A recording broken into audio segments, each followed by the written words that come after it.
I had to deal, which I've never spoken about before, and I'm glad that we're speaking about it today, was I had to deal with situations where I had to show my penis to other boys because they were insistent that I was trans or a woman. Yes, parental acceptance is important, but it cannot be the be all and end all, because if it becomes the be all and end all, you're in a situation where you're going to make yourself depressed. Let's throw acid on him, he should get fucked with acid. Oh, man. He talks about acid attack survivors, let's make him one.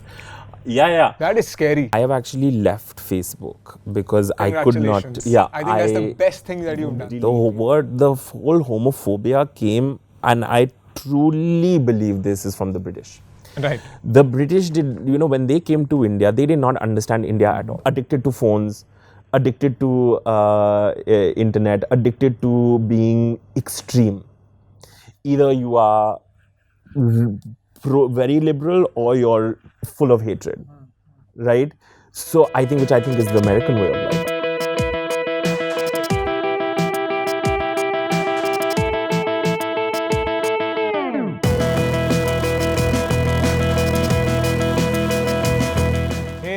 You're listening to Voices in My Head with me, Yameer Adhar, and this is a place where I try to get into the heads of fascinating people and learn about their mental and physical health and how they overcame the challenges in their life.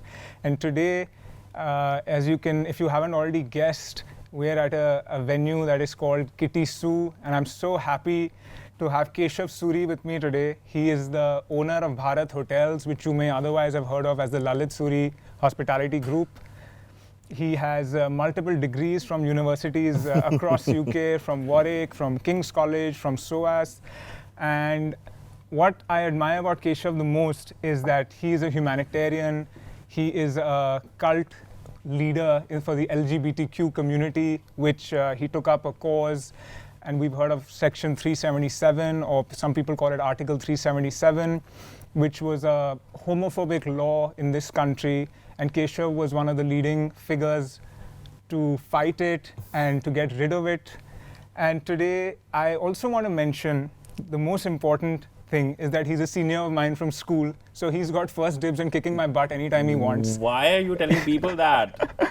Keshav, thank you so much for talking to me and for allowing me to get inside your head and to listen to the voices in your head. Yeah, there's so many. I want to start with, so why we're here is actually a chapter in my book that I was writing, and I just thought it's important to write about this, being from an all-boys school that we both went to. So I first named the chapter Queer.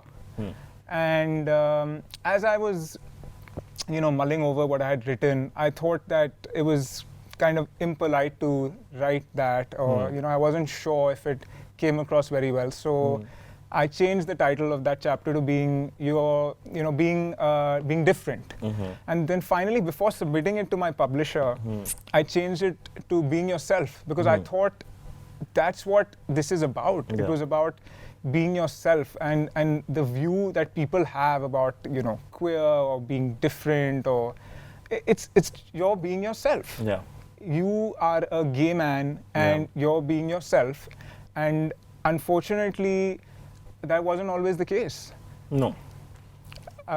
In school, I remember you as being someone very polite, the teacher's darling. I always, you didn't know me, but I knew you. Yeah, you always, we looked up to you. You were in all the theater, the editorial board, the debating society. That is true, yes. I was a bit of a teacher's pet, yeah. But so what it appeared to me is that, this guy has the perfect life, but it wasn't the case, was it? No, of course it wasn't. Being in an all-boys school, you know this because you're from the same school. It's such a sort of, you live a sort of double life. So if I wasn't a sporty kid, if I didn't go into sports, then I had to prove myself in other ways. And therefore, I devoted myself to editorials and debating and drama to keep myself busy and also to keep myself out of trouble with other bullies. Because I knew I was very different, and I was, I knew that very early on in life. a lot of people say that, they come out or they find themselves at 13, 14. I technically came out only at 20, but to myself, I knew when I was 8 or 9. Wow. Yeah. That early. That early. And for me in my head, because we were just surrounded by boys, even though it wasn't a boarding school, it was just but natural to be with other boys. It's just basically what I had in my thing. I only got to know that notes, that it was anything wrong much later, which again was not correct because there was nothing wrong with it. It's just that I think our school, maybe at that time, and schools have changed now, didn't know really what to do with queer kids. So because the school didn't know what to do with queer kids, I basically made sure that I could have had two choices. I could have been the bully, I could have been the the kid that basically did really badly or took it out on other boys, or took it out in skipping classes, or took it out in being mischievous. Or I could, because they don't understand my queerness, I will make myself, put myself into situations or places where I keep busy, and that sort of queerness can sort of flourish. But at that age, I mean, did you really understand it yourself? You just knew that I'm not like the other boys around? Or, I mean, how does one understand at such a young age that you're, I know that something is different. Because I'm a cult leader, remember? Cult leaders understand very early in life that they're cult leaders. No, because I guess because also my household at the same time was an exceedingly progressive household, right, in a way, yet at the same time of a regressive household too. So why regressive was because I'm the fourth child of 3 sisters and me. So basically, technically, my dad desperately wanted a boy. Sure. Right?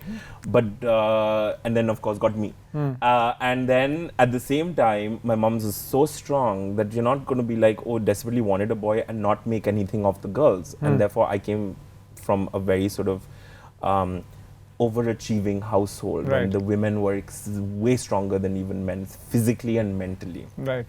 And so, for me, going back home also was, in a way, sort of therapeutic, because I was not then put into a mold of, no, he must. Of course, I was put into tennis and sports and this, that, but it wasn't this is what a man should be and this is what a woman should be, and a man can do this and a woman can do this. Sure. And, there was no that kind of segregation. That sort of segregation I felt maybe was a little more in school because of CJM and Columbus. Sure, yeah. But yeah, so for me, I guess understanding that even in my own household where lines were so blurred all the time, or when I would go to school, those lines were not sort of blurred. It was a way that I understood that I'm different, because I saw my other friends. And I saw their, how it was different for their mothers and their sisters. And I saw how different it was for how they had to behave in school. And so I think I kind of realized at an earlier age that I'm slightly different. And also I think I realized at an early age that maybe I end up being a cult leader / politician because I kind of knew how to brush the hair on the right side, or at least pretend to brush the hair on the right side, and therefore hence being a teacher's pet and a darling, but internally having, a dark side that not many people knew about. But do you think it mattered that we went to an all-boys school and somehow it kind of pushed you into being gay or being attracted to men? I think personally I'm of the school of thought that I was born gay. But of course, there are so many scientific pieces of research that talk about nurturing versus conditioning. Yeah, I was going to ask you because nature versus nurture. Yeah, but this is this is going to be debated forever. Yes. Can people or you are convinced that you were born gay?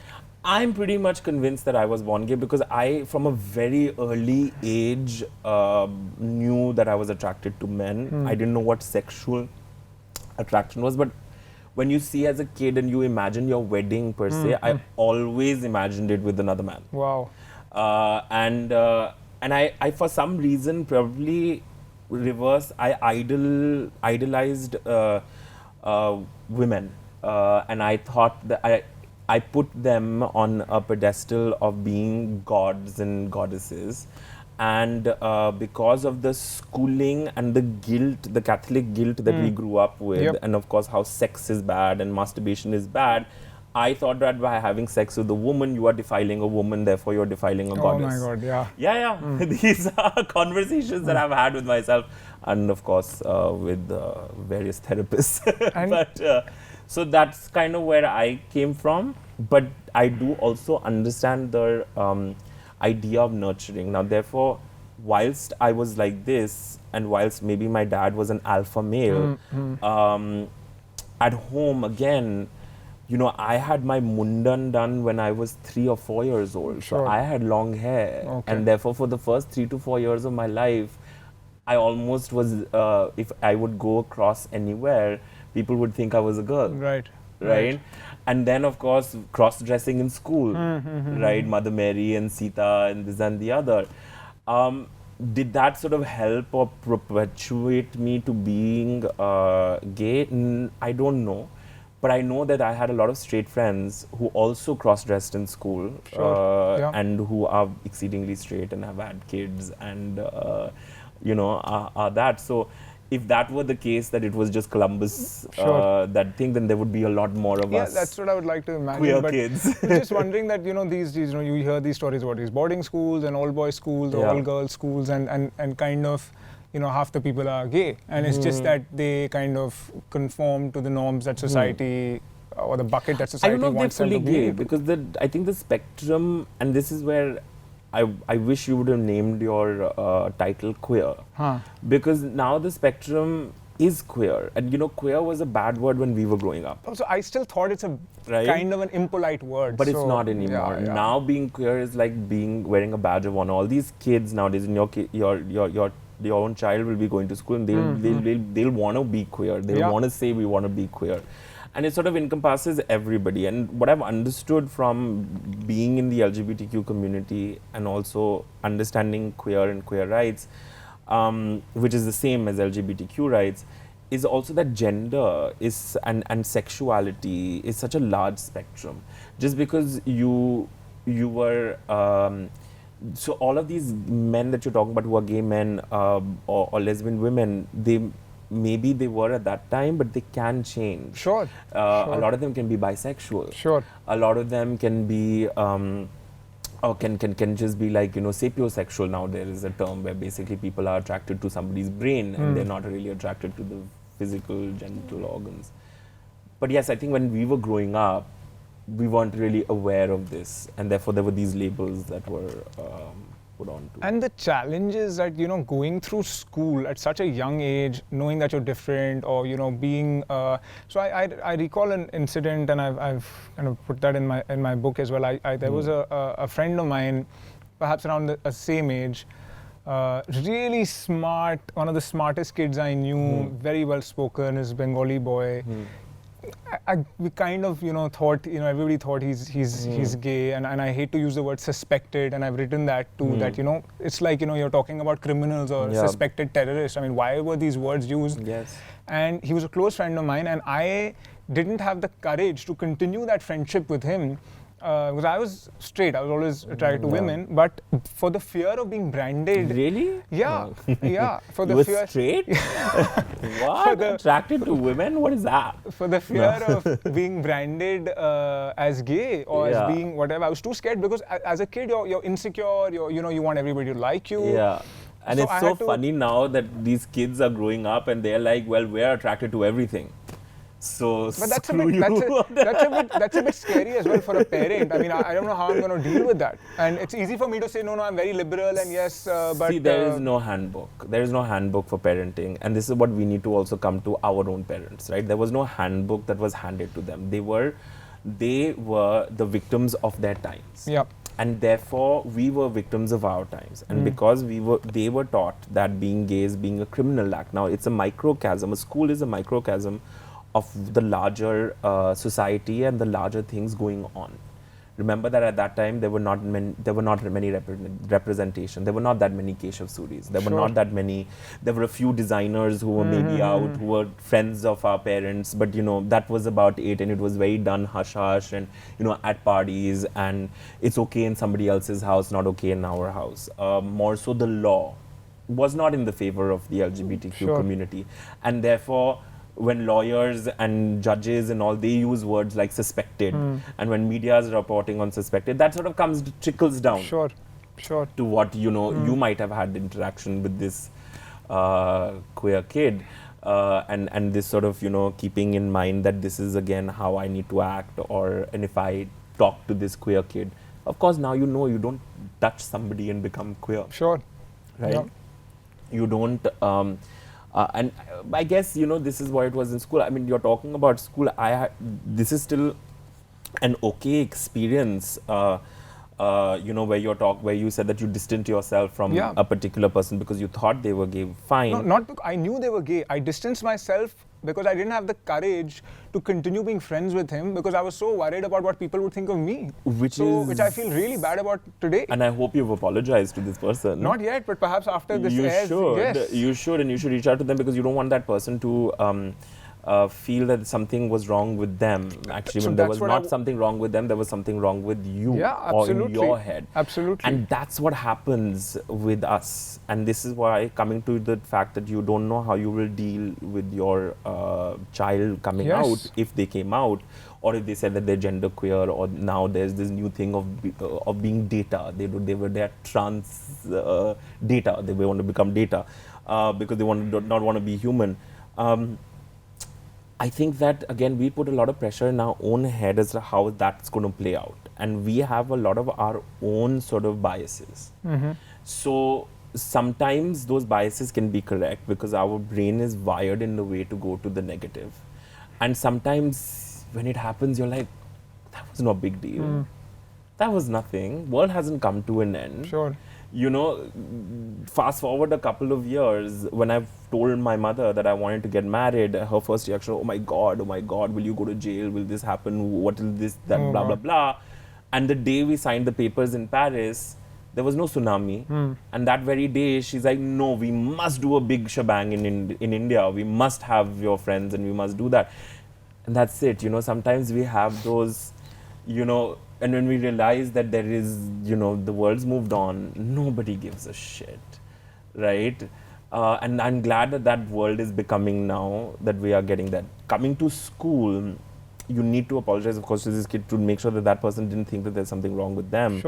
But, that was still, a sweet incident. I had to deal, which I've never spoken about before, and I'm glad that we're speaking about it today, was I had to deal with situations where I had to show my penis to other boys because they were insistent that I was trans or a woman. And so what age was this around? This must have been when I was 14. Oh God. I remember this, it was on a bus and it was on one of those, I don't even know if it was a birthday. I forgot now if it was a birthday or was it a school trip. And we were with this, but I remember who it was. I'm not going to name names, of course. But, the whole bus ride, it was like almost 2 hours. He kept on insisting that I don't have a penis, I don't have a penis, I don't have a penis, I don't have a penis. And then it got to a point where I just got up, took it out and walked off. And then supposedly that became very legendary in class, and suddenly my star power even grew further. At that time I was never considered one of the boys per se, right? I was the teacher's pet, I was the drama kid, the theater kid, the good boy, the very sweet boy to even the juniors, didn't want to bully the juniors, didn't want to steal their food and their tiffin, and paid my bills in the canteen on regular times and this and the other. Suddenly from there, everyone's like, oh my God, he's got balls. And then I suddenly became a part of... And then suddenly I became a part of the boys.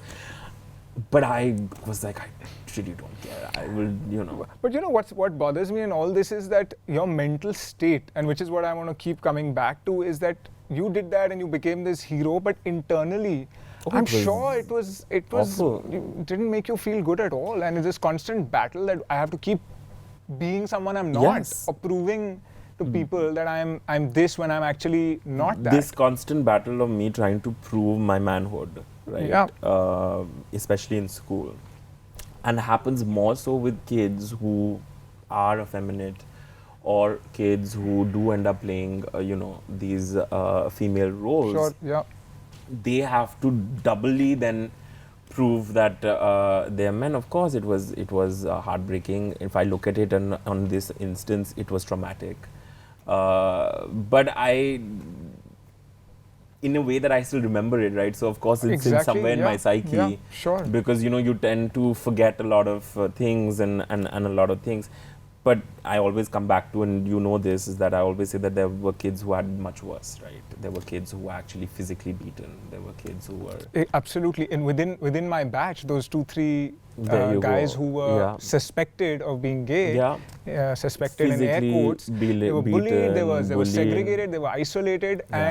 and Some I think cases where I've we read broke up and those spoken kids. We broke those kids. were I also feel, physically abused by other kids, which they maybe not many. I'm not talking about the particular ones of yours, Sure. but Yeah. I'm talking about so many others who were physically abused, and I'm talking about abuse in terms of sexual violence also, and of course abuse in terms of physical violence. So, my incident still happened. Sure, I was given a lot of verbal abuse, yes, in a way or not, but I still say maybe because I don't know, maybe at the back of some of the other kids' heads was that, okay, my father was somebody, Yeah, sure. right, and my mom was somebody, and therefore maybe we can bully to a certain extent, but not bully to...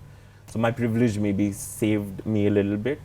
But at the same time, there were some kids who were like, no, let's bring down that privilege, and therefore, egg me on to show my penis and this and the other. But I still had it better than a lot of the other kids, And so how? because I understood it also. How should one slightly deal with earlier. that today? Like, let's say, and now it's I think it's Yeah. 10 times worse, not better, even though it's legal and blah blah blah, and because I think even though we'd like to believe that Indians are becoming quite liberal and parents are more educated and exposed. But now it's the additional pressure of, oh my God, it's going to be on social media, it's going to be in the news. What are Yeah. our friends going to say? What are, that was always the case. What are people going to say? Of And course. it's this constant worry about what people are going to say. Yeah. Or more than I think what they worry about themselves. They may, Biases again, these are the sort of biases that stop you. and even on, so I societal saw pressure. your, I was just like, doing some homework before coming and talking to you. I saw one of your sessions with Barkha Dutt on We Yeah. the Women. Yeah. I think you did that last year or something. Yes. So, so I saw that on YouTube, beautiful. And then I was just scrolling through the comments, and unfortunately, I think majority of them, there are not too many comments, majority of them were negative because for no reason, I think. And who are these people that and now there's a tool, right? And you don't need to have a face. You can go on social media and say what you want about who you want, or you can comment on anything. And it's like guerrilla warfare. You drop Of a bomb course. of these words and you walk away. Yeah. And you can say what you want. Yeah. So there were mean comments there about Cyril, about Me, of about course, you. Cyril is yeah. your husband. For of course the Yeah. listeners who are not aware. Of course. So how should and you, as you said, you come from privilege. A lot of people, or most people, don't. How should one deal with this? Let's say in a school scenario, or There are various ways that can be dealt with this. I think that coming to your point on social media, I have actually left Facebook because I could not. congratulations. Yeah, I think that's the best thing that you've done. Deleted and deactivated Facebook. Right. So after. And it was a lot because this We the Women thing was also put on Facebook. And I actually Right. deactivated my Facebook, and not just with We the Women, but there was a Quint interview that I did. And this is one of the first few interviews that I did. Yeah, when I I've just seen filed that. my I petition. have seen that, yes. Underneath that, there were like death threats. There I'm were not threats surprised. of let's throw acid on him. He should get fucked with acid. Oh, man. He talks about acid attack survivors. Let's make him one. Yeah. that is scary. Yeah. When you know you're and So That is that scary. kind of was like, okay. And so I think that I was just like, and then there was, and that's hate from outside of the community. There's also hate from within the community. He's too privileged. He can't speak for the gays. He can't speak for trans people. He can't speak for the lesbians. He can't. So there is a lot of, I guess everyone's a critic. I think in a way I dealt with it in a, what my sort of pedigree, in this aspect of being in hospitality, right? It helped. Why? Because in hospitality, we in any case have no ego, Right. right? You have to listen. Everyone is a critic. Yes. So you have to basically smile and wave and internalize a lot of that. I don't recommend that for everybody. Sure. But coming to this day and age, I think a lot has to. I think you're right. On one side, everyone has become a critic, and we move to this sort of polarity of being very, very negative and extreme right. But at the same time, there are equal amount of extreme left or middle or centrist voices that also should be listened to. And I think a lot of that comes to parenting, and a lot of that comes to schools. So I just did a drag queen story hour Right. with 2 schools in India, one in Delhi, Tagore International Wow. School, and Pudar International School in Bombay. And these were little kids who were being read a children's book, because we wrote a children's book. I Right. wrote a children's book with 2 other people on Fantastic. Elfie. Elfie is basically our gender non-binary, mascot of Pure Love for the Lalit. And Okay. we did Elfie and the Dance Party and Elfie and the Peacock. And basically, Elfie talks about colors of the rainbow, talks about, differently abled people. Basically, what we've done in here with Kirisu and with the Lalit, it's Elfie's Adventures, which talks about trans rights and talks about LGBTQ rights. And so I had 2 drag artists. Drag, for people who don't know, you should know, it's basically a person who dresses in the other gender to perform and to be able to make that as a career and as So a a living. woman dressing as a man, As or a man, man or a dressing man as a dressing woman. as a woman, or a trans person dressing in the other gender, to exaggerate and to basically make fun of just the construct of gender. So it's a show. It's a complete show. Showmanship type of, Exactly. it's a show and tell kind of a thing. Yeah, so you had these 2 queens, one who was trans and the other was dressed in queen, and my team went there. In the and- school? In the school. I'm and they're amazed that you're reading- selling me this, because how And did they they? were reading to the kids, and the kids in Tagore International School turned around and said, well, we've seen drag before. They were like, actually like, what's so special about this other than the children's book? That's what they were schooling us. They were like, what are you talking about? I'm in We've shock. seen I'm drag in before. shock. We've seen trans people before. We've had these conversations before. Please, what you're doing is elementary. Give me something which treat us like adults. That's encouraging in a way to hear That what is you're saying. very encouraging. But I'm surprised that they allowed you. How did you They get into the allowed me. door of the They school? allowed the school. We took parents' permission. We got parents' signed permission. School signed permission. Turns out that Tagore International has this thing called breaking barriers, where they are going to other schools and training them. Wow. Training faculty members on LGBTQ community, gone on TV and done that. Pudar is doing the same in Bombay. Pudar, though, which was a younger audience, they were 3 or 4-year-olds, where the kids turned around and said that, you know what, God has made us all equally. And it doesn't matter if you're straight, gay, bisexual, trans. But they knew these words. They knew these words. They knew what was 377. They knew. I'm amazed.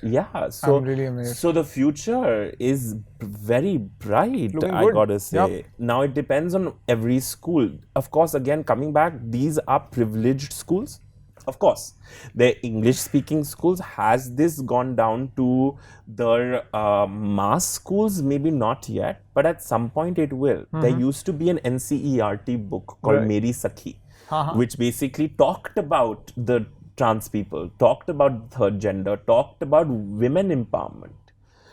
Which was taught in, I think, 7th or the 8th standard. I don't did know we if have that that? book, I don't think we had it, but I don't know if that book is still in circulation and gone to these kids.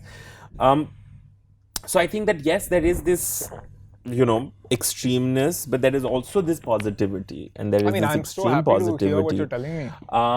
I also would recommend to those kids and those schools is that create ally programs. So like Tagore has done with Breaking Barriers, create, ally programs. It's up to the school to do it. So I have my own hospitality school. called the Suri Hospitality School, which basically, and I have a scholarship for LGBTQ, team members. I've got 3 students over there, and they're running my Pure Love employee resource group, which is now an ally program, so that the other kids, because one is learning it at an early age, but also a lot of bullying happens in university. Absolutely, yeah. And so it's so important for those kids, and I regularly sensitize them and send them and send people from my community over there to basically do that and have counseling on board. So I think it's very important for schools to take that. It's very important for parents to take that, to have these open conversations. It's also important for the kids to find like-minded people in a positive way. Yes, you can have kids who are also negative and therefore go into the negative chat rooms and sort of get into the negative mode, but I guess everything is for, I'm not judgmental here, but you have to find your tribe. You have to find, people that you are being able to be your true self in front of. And I think sometimes for kids, parents and schools should have the responsibility of helping them find that tribe. But if your parents are not supportive of the huge, some kids, most people could not even imagine breaking the news to their parents that forget about that I am gay or I am lesbian or I am trans, that I even have these thoughts. That kids and parents are losing that connect. And I don't know if it was they were more connected back in the day, but at the moment, what I see from examples even around me, I don't think they're connected to their parents as much as they used to be, and they would be petrified of sharing even small things with their parents. And not all kids, I'm not just trying to generalize here, but this would be a big deal. I think sort of, we grew up of the generation of where we were scared, I think, and also there was the helicopter parenting, right, where you basically just, periphery bring up the child whilst the real child is being brought up by the nannies and their help and this and the other, and then there are the parents who go all the way into too much parenting. I think that, it depends. Yes, parental acceptance is important, but it cannot be the be-all and end-all, because if it becomes the be-all and end-all, you're in a situation where you're going to make yourself depressed.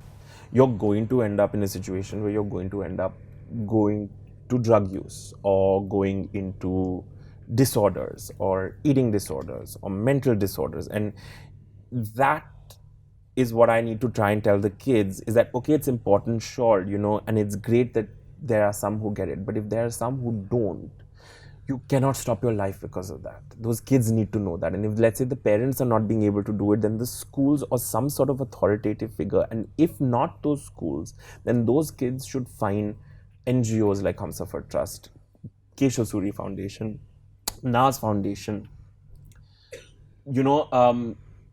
groups where people can come together, collectively share their story and find acceptance over there.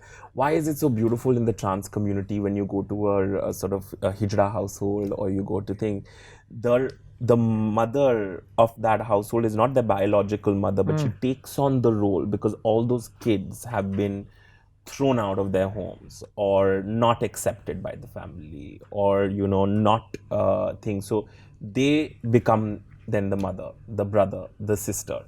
The same thing happens even with with drag queens, and therefore with a lot of back in the 80s also, when you had a lot of the HIV crisis, the AIDS crisis, and in the 90s in India, again, nobody understood, parents didn't understand, whatever, kids were thrown out. You kind of basically then have to find a group of people that find you acceptance. Otherwise, it's going to be difficult to be very much, be a part of a contributing society. And I was going to ask you later about the Keshav Suri Foundation, but since you mentioned it, can you just tell me, I'm not aware at all about what you're doing in it, so I think this is a great time to can you just plug it in, educate me a bit, educate me about your foundation. We started this program last year. It was an idea of mine to basically bring this particular program called It Gets Better, which was this social media anti-bullying campaign that started in the United States. Right. And the reason that it started was that there were a lot of teenage suicides for kids from the LGBTQ community who started committing suicide because they felt bullied. So there was this sort of social media campaign which was called It Gets Better, where you had a lot of kids, a lot of people from the LGBTQ community talking about how you should hang in there and how life can get better. And I was wondering, and it got a lot of steam. You had President Obama and, all the it became a very celebrity-oriented thing, maybe a bit too much. But I was like, in India, I wanted to A, bring that program, but B, also be like, where is the representation, right? How much can one Keshav Suri keep talking, or one Navtej Singh Johar keep talking, or one Ashok Rao Kavi keep talking? We need to have more people, and this was a platform for me to basically bring stories alive. Right. So when I got in touch with them for the It Gets Better program, they said, listen, we don't work with corporates. You need to be a non-for-profit. And so I was like, if I start my own non-for-profit, then I can't just be one social media campaign, right? I have to go much more than that. I have to be able to actually make a difference, get into beyond, get into funding, get into basically, work with other NGOs, work in this sphere in a much bigger way. And therefore, the Keshav Suri Foundation was born with the motto to embrace, empower, and mainstream the LGBTQ community. And so, It Gets Better India is of course there. And if everyone wants to go on to the social media, please do and check the It Gets Better India on YouTube and on Instagram, and you'll see a lot of stories of gay, lesbian, bisexual, trans women, trans men, and allies. So I have a few celebrities across the world, or for India. It's right now just centered around India. It Gets Better is across the world. Okay. But I have celebrities like Jim Sarab who've given out shout outs and done videos. Shabana Azmi, Divya Datta, Swara Bhaskar, Barkha Dutt, Faye D'Souza. So they basically have given out and given stories on how it can be better. So it's not relegated to only LGBTQ. Sure. So you can give a shout out to, because it's also to do with allies. Sure. And so that continues whilst the foundation goes beyond that. So what I've done is I started the scholarship in my school. So that is done by the foundation for LGBTQ students. Drag Queen Story Hour, my children's book, going into various schools to skill and to first educate and then skill. And eventually, when it becomes bigger and bigger, to have a full-fledged sort of skilling center for especially the trans community, because again, remember, that community within the LGBTQ community has been just relegated to being either beggars or prostitutes or sex workers. And so when I started hiring a lot of people from that community, I still call it my community, because I like the whole LGBTQ community is my community. Yeah, sure. So from our community, I started hiring people, and of course, I changed a lot of my own policies in my company, where we had to have gender-neutral toilets, where we had to have gender-neutral forms, where we had to have recognition of the third sex, where you had to see also when they go for their surgery, how companies should be able to give leaves, what it costs to do a trans surgery, who are the good doctors to do the trans surgery. So all of that I started documenting. Right. Now I have over 30 trans team members. I've worked with over 100 drag queens. I've worked with a lot of gender non-binary people and become this sort of beacon of hope when it comes to the Lalit and Kidisu. But I wanted to document all of that and share that as advocacy or just ways for other companies, if they're interested. Like a SOP kind of thing? Exactly, right? And so if they're interested to hire people from the community, if they want to have diverse policies, if they want to be able to make an impact here by giving jobs, because that's the biggest part of mainstreaming, is to be able to work per se, right? And pay taxes. Then the Keshav Suri Foundation helps you do that too. And so, yeah, I mean, there are a lot of pies that the Keshav Suri Foundation. I hope that this sort of things, so we've taken really 3 words of embracing, empowering, and mainstreaming, and actually done initiatives in all those 3 words, because those 3 words can become fluff very easily. You know that, right? I mean, a lot of times you just spout words, and we've done actually initiatives that showed particularly how we've embraced our own community, how we've empowered them, especially when it comes to scholarships and skilling and this and the other, and how we mainstream them by making them equal tax-paying citizens. And you think homophobia is common amongst the Indian corporate world? I mean, or actually, let me put it another way. In India, are we the most homophobic country in the world? Actually, no. I would say no. You know why? Because we, funny enough, There's no maybe death we, sentence here yet. For that. there is no death sentence, of course, but I think we are also a culture that technically was not homophobic. The whole homophobia came, and I truly believe this is from the British. Right. The British did, when they came to India, they did not understand India at all. Okay, they didn't understand where, what, how, and how is this country functioning, or how are these various kingdoms, which were separate kingdoms, Yes, functioning. yes. They didn't understand why and what the trans community is.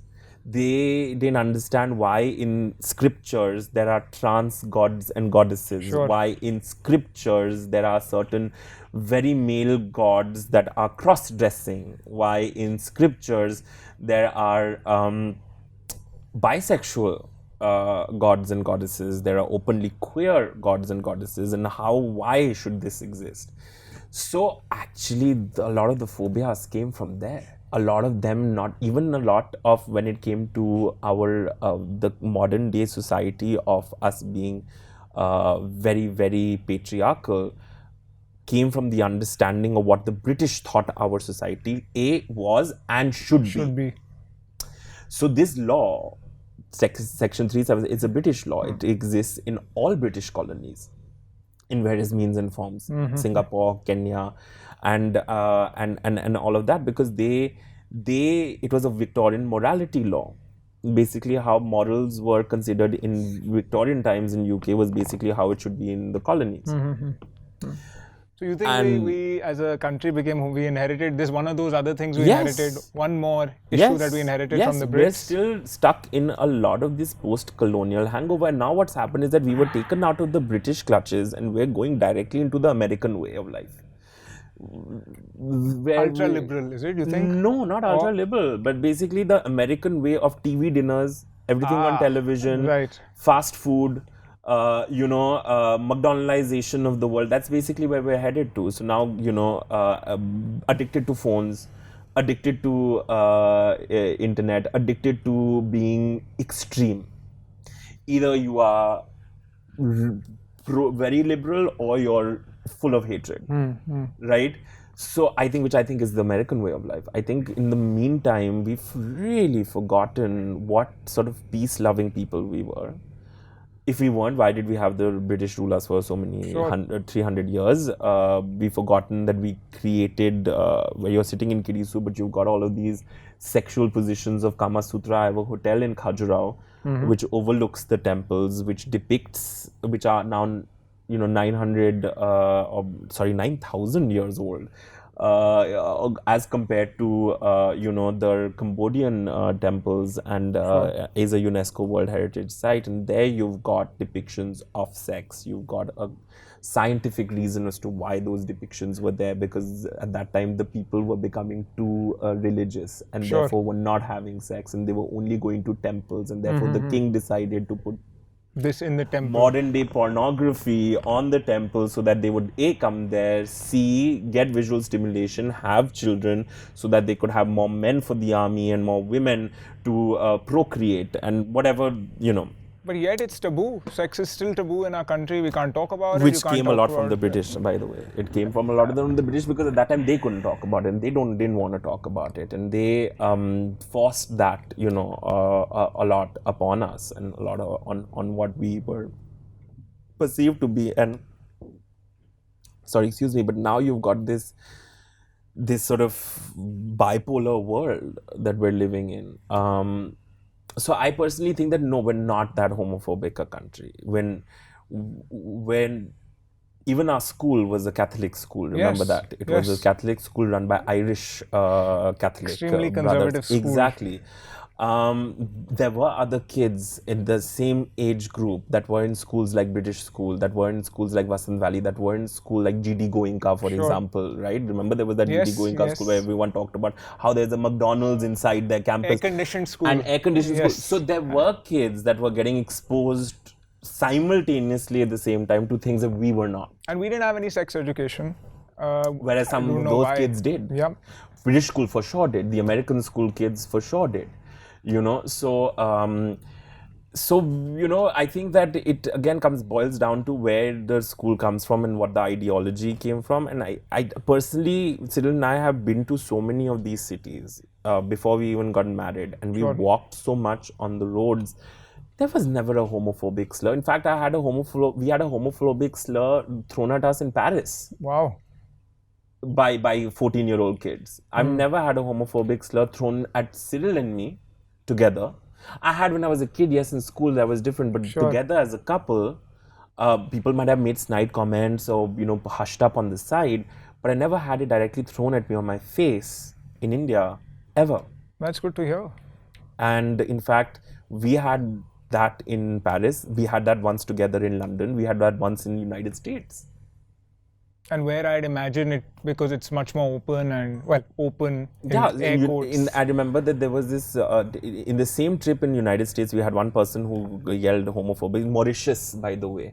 Massive homophobic, where this woman yelled and screamed at us. It wasn't just homophobia, it was also xenophobia, and it was also the fact that he was white and maybe they were a French colony, or she knew he was French, and basically it was about smoking. So there was that in that. In the United States, we had this one incident, and then at the same time, the same trip, we had another incident where we were walking on the streets of Texas because our flight got diverted or whatever. Sorry, Phoenix, Arizona. We ended up in Phoenix, Arizona, and a girl just randomly came up and said, "Oh, I love watching both of you together, and you guys make me so happy." So it's very extreme. I mean, I asked that question because, a couple of weeks ago something happened. It was really, good weather, and there's this popular Italian restaurant in Mehroli, which I'm not going to name, which is a nice outdoor place. So yeah, because let's not get into the public shaming culture. No, we're not burn her, expose her. Not doing that at all. So we just landed up without a reservation. Thought, who needs a reservation in Delhi? But apparently you do.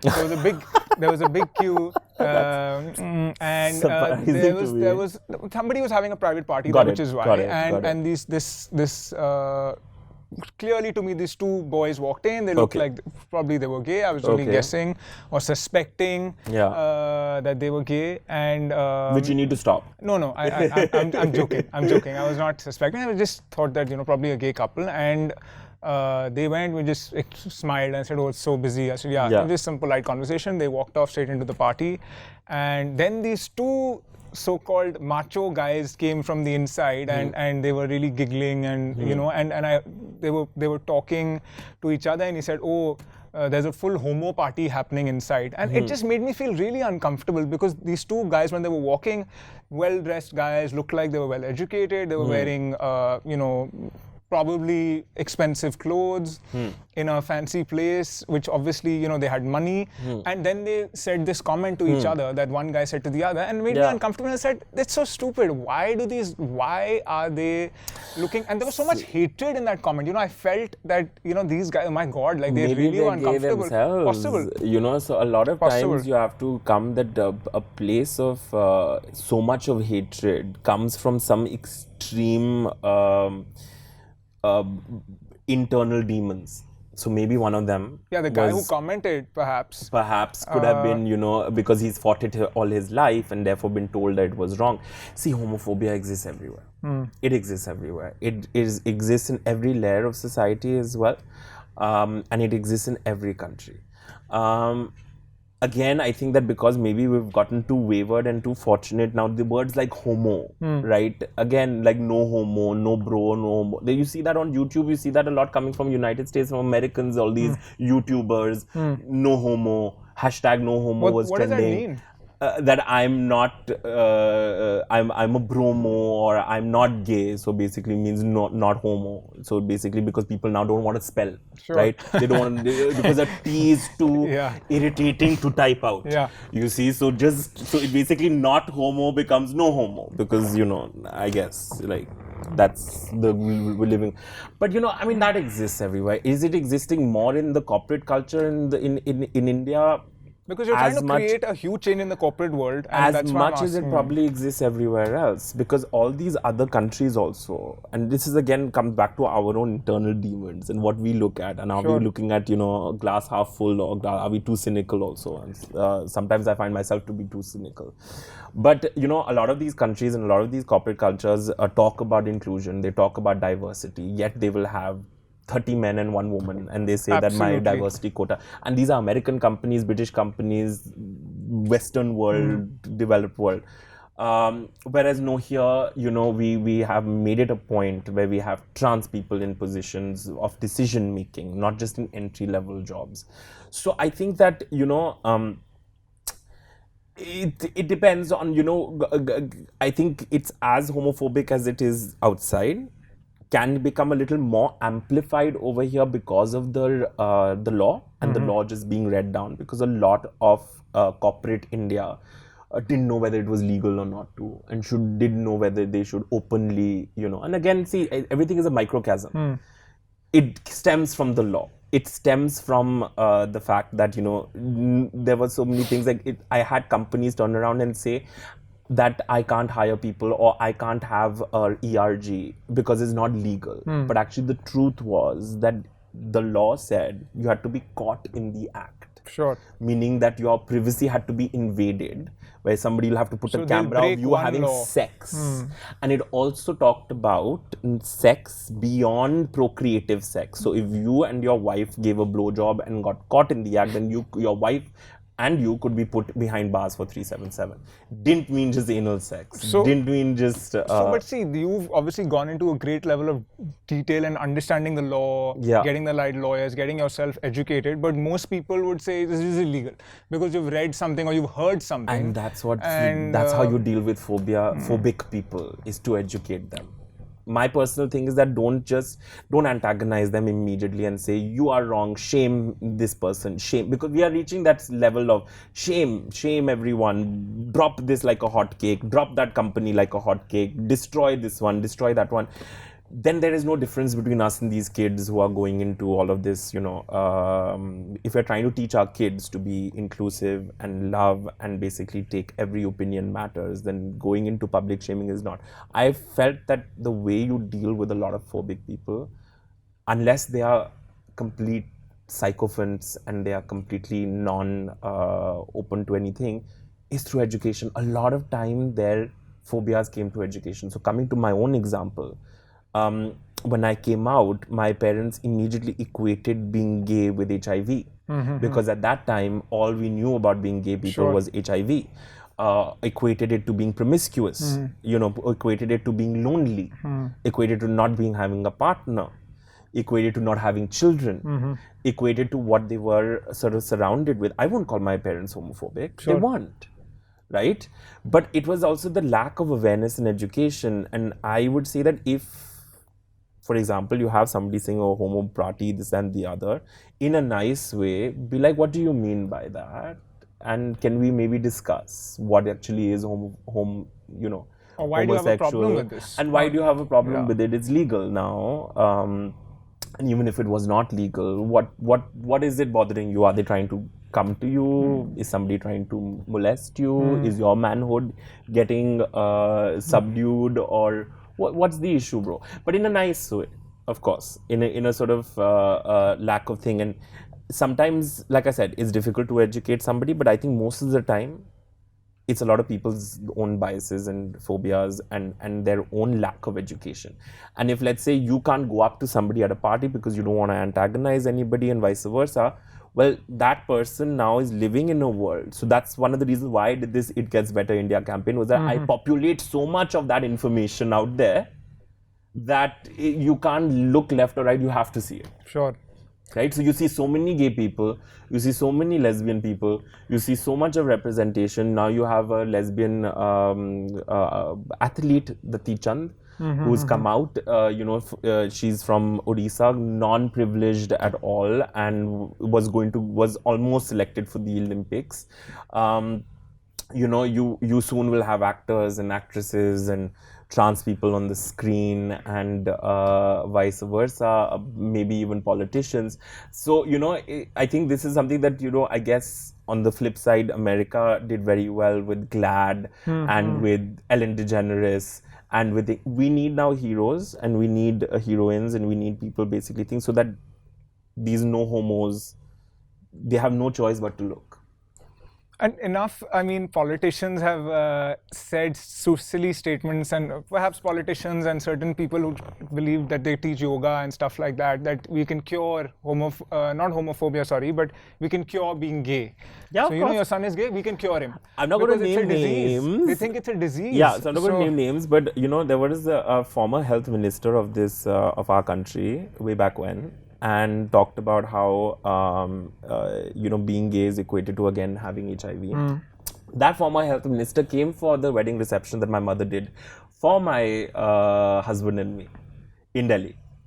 And sat front and center and gave us his and his family's blessing. So either somebody's educated him or I don't know what it is. Exactly. But, you know, there was that. So, it's funny. But it happened. But there's still this kind of thing that you know, it can be cured. More marriages need to happen. It's a problem that can be cured. Like, you know, you have, it's a disease.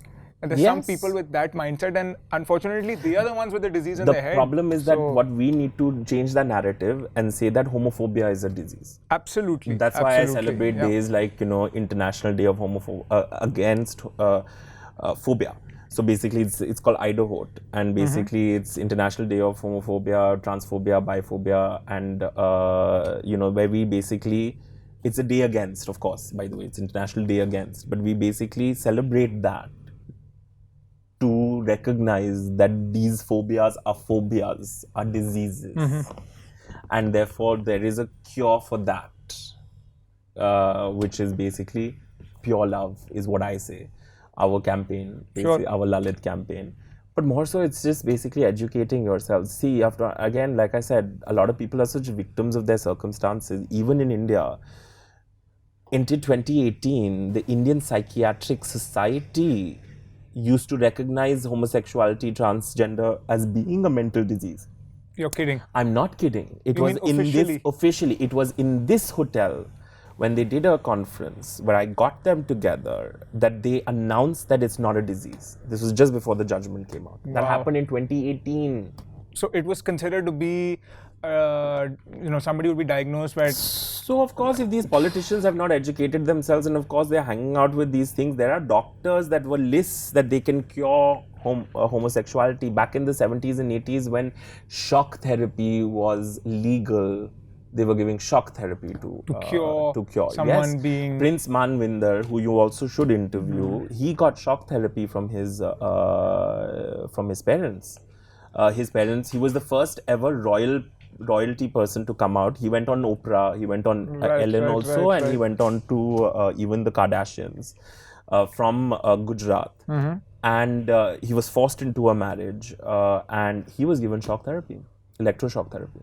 My God. So, you know, that needs to, again, if those changes have happened, and now at least where the law, the doctors cannot, you know, put you... Officially. Yeah. And therefore, then you can finally say that, well, you know what, the phobias are the diseases, and that's what now the doctors are being trained on to actually tackle with. But yeah. You know, there are conversion camps in the United States that still exist in many states, where there's supposedly gay conversion camps, where they will convert you and they pray the gay away and this. Oh my God. Yeah. It's like exercising. They think they'll exercise a demon or something. Yeah. That exists. And I think we need to really make sure that becomes illegal. And I know that there are a lot of activists in the United States that are making sure that conversion. So in some states, they've passed law where conversion camps are made illegal.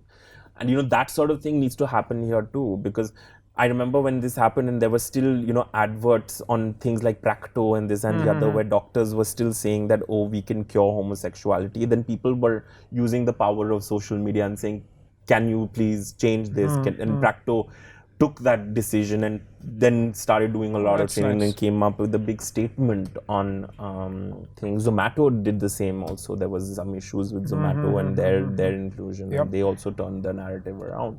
So I think that needs to also change, let's say, from our legal perspective. Too. So I think that would be the next steps of fight, would be having anti-discriminatory law. So people can't get fired, people can't, because what happens right now is that housing is a big issue. Sure. Right, for a gay couple, in any case, single men, most landlords say no to. Yes. Imagine 2 men. And there are also 2 men that are a couple, right? Trans people's housing.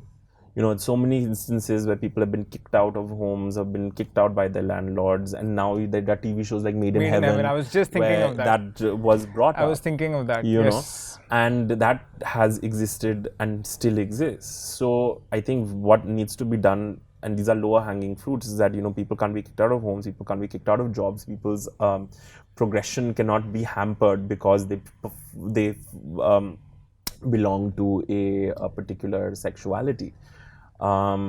I think that needs to happen. Therefore, that also will then educate a lot of the people and the politicians, because at least the law will turn around and say that, hello, you can't make statements like can be cured and it's a disease. And so on this, when I was doing more research, I was trying to look for statistics, especially in like mental health and the LGBTQ community, and I came across a lot of data, but nothing in India, unfortunately, because I guess it's still being controlled to some extent, but this gives a good picture. There's something called the National Alliance on Mental Health. Yes. And they did a survey, the US Department of Health basically did a survey, and this is all US data, and it was really disturbing to me that, LGBT adults are more than twice as likely than heterosexual adults to experience mental health conditions. Absolutely. Much higher risk of suicide attempts, suicidal thoughts, 5 times as likely to commit suicide. Absolutely.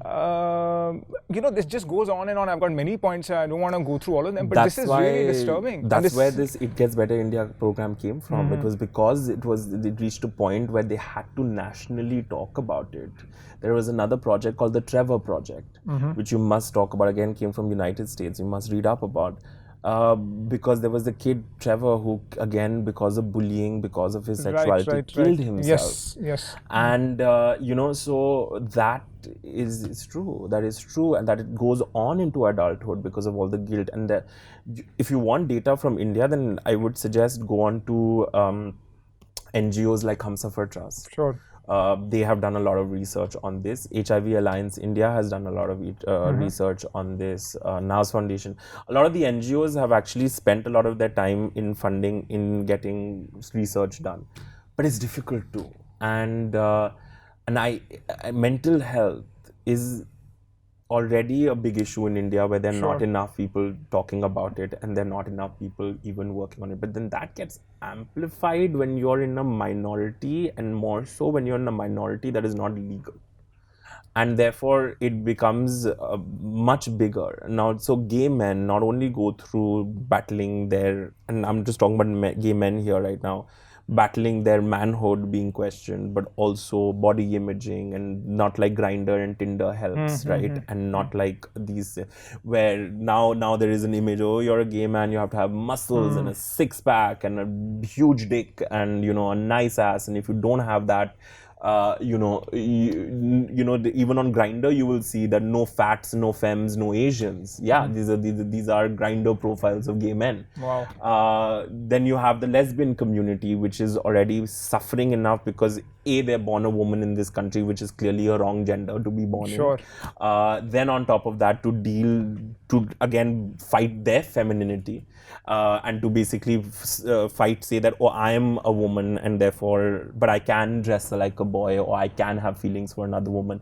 Then to deal with corrective rape, because that is huge in the lesbian community. Then to also deal with honor killing. Then to deal with eaves teasing. Then to deal with being fantasized and sexually. Now the same boys, we're talking about 2 boys, right? If they would have seen a lesbian couple, they'll be like, oh, they're not really lesbian, it'll be a nice porn video, right? Let's go, I'm a straight man, I'll get 2 lesbians to become straight, right? I mean, in their head, basically a lesbian couple is on YouPorn or on X videos. So there's that to deal with. Now imagine all of those issues in your head, right? Then being trans, now there are various levels and stages of being trans. One is, of course, the intersex community, which is basically people who are born with the equal amount of X and Y chromosomes, and therefore they don't match. So basically, they are born with certain organs that and end up having certain things that mimic both the genders. Sure. And so that is not understood, right? Physically and mentally is not understood. So imagine what they have to go through. Then on top of that, it's being born in the wrong body, which is another level of being trans. Now imagine going through that transitioning. First being accepting that you're born in the wrong body, then being able to understand that there can be a situation where you can change your sex, going through that physical transformation, which is not appealing to the eye, going through that painful surgeries, for women who become men, removing their boobs, for men who become women, then creating a genitalia. It's not easy. Imagine what they must be going through, right? The mental and physical trauma of, even if you just look at the mental trauma alone can and that's one of the reasons why destroy... counseling is so important. And that's why we also have a counselor on board with Keshav Suri Foundation and Right. It Gets Better, who is from the community, and also have a plethora of known other counselors who can deal with trans issues, because a trans man has different issues than a trans woman. Sure. Then having that added thing that, oh, I'm a trans man, therefore my trans community might not, the lesbian community is not going to accept me. Okay, because I am now a man. Feminists are not going to accept me because I've broken the whole thing of feminism, because I've transitioned to a man. Gay men are not going to accept me because I don't have the 20-inch dick that they want, or the thing. So then imagine that. Imagine not being able to fit in within your own community and having that as your mental stress. And these are the voices in my head, which this is why it's called voices in my head, because it's the voices in our heads that are driving us crazy. And it's half the time they are in our heads. There's no there's no one really persecuting you, but exactly. It's your own brain persecuting you. And it's so funny because I've noticed and I've seen so many of these celebrities and LGBTQ celebrities coming out of this TV show RuPaul's Drag Race who are actually with trans men. They're gay men with trans men. Right. And so, those things where a trans man thinks that, oh, I'm not going to be accepted with the gay man, but actually, no, they are. And there are, couples that are trans men who are men now, and gay men who are with the trans men. But if you go back into psychologically, well, then it's a straight couple because one was born biologically woman. So, again, that's in your head, because actually they're not. They are two gay men, because once you transition, you have left your last gender. You are now who you always were born to be, but definitely didn't end up being in the right body when you were born. But they're gay men. But from an outside perspective, a lot of people will not understand that. That's why education, representation is so important. And I think thanks to people like you, it's happening here, at least in our country now, and you're propagating it in a big way. So thank you for that. Hopefully. And congratulations. And I mean, I could talk to you forever, but keeping time in mind. And before I ask my last or discuss the last thing with you, I want you to just tell people where can they find you, your foundation, your own social media handles. How do they get in touch with you? How do they follow you? So I'm on Instagram and Twitter, personal accounts also. So it's I think on Instagram it's Suri_Keshav, and on Twitter it's Keshav_Suri. There's one more on Instagram, but I won't mention that one. No, don't. Yeah. But that's private. That's a secret one. We'll keep that secret. But and so that's you and the foundation. So that's just me, but there is the foundation. There is the Keshav Suri Foundation. We are on Facebook, on Instagram, on Twitter. Our handle is, I think, @KSF.in. There is the It Gets Better India program, which is also on Facebook, Instagram, Twitter, which is, I think, @It Gets Better India. There is our Lalit, of course. You can follow the Lalit everywhere, which is on Facebook, Instagram, Twitter, and Kirisu, where we also post. We repost a lot of what we do with the foundation and our Pure Love campaigns. So yeah, find us on YouTube, find us on Thing. We just had a campaign go viral in for London, where I had a drag artist, Violet Chachki. She did a video for us for London, and it just shows how she transforms from a beautiful woman to a beautiful man. Right. And what the and how the hotel is in the background, but it's at the center of everything, and it's like a mainstream campaign. Sure. And that's had over 1 million views. Wow. Including Facebook and Instagram. So go see that and follow a lot of those sort of stories that we've got. Fantastic. So last thing I want to talk to you about is how do you deal with because it's not always positive and good, even then you've come such a long way, but when the voices in your head are kind of pulling you back on those rare days, what do you tell yourself? How do you deal with that? And what keeps you going? So this is a full-fledged conversation that we can have. Let's talk. But for me, I think I try to keep myself as busy as possible. Because those voices in my head need to shut up, and the more I keep myself, and it's a dichotomy because I love vegetating. I'm exceedingly lazy.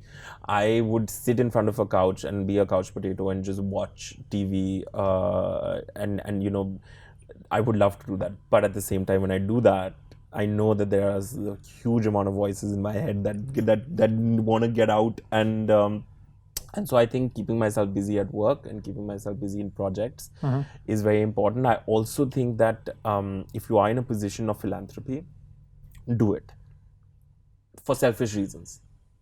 It really makes you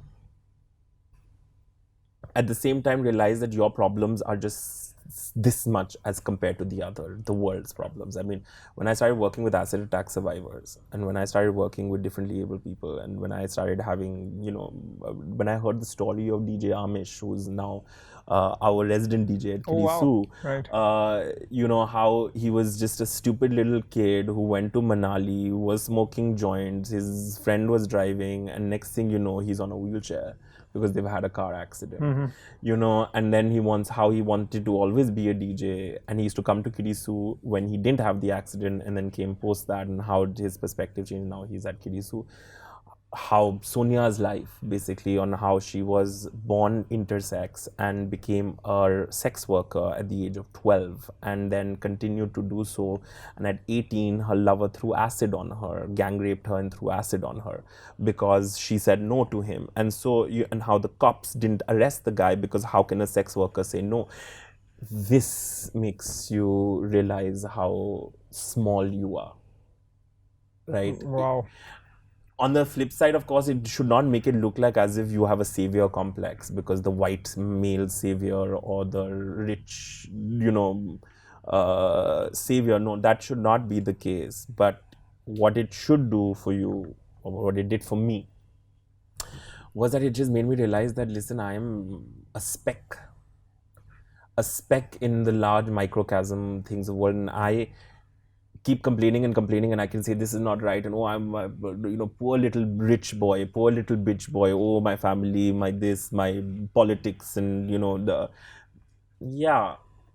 when you meet somebody like Sonia, when you meet somebody like Varun, when you meet somebody like Mohul, who's a trans man who basically whose mother left them when they were young, father passed away, had to take care of their little kid and deal with his own his younger brother brought him up and had to deal with his own transition. You realize that this sort of keeps me going. It keeps me going because the stories of human tenacity and courage, and also seeing some of my drag artists. Yes, drag may look fun and it may be stuff, but all those kids that perform on this stage, they've all been through hell and back. Sure. A couple of them are not even out with their families. Two of them are lawyers. One, was abused continuously as a child. This sort of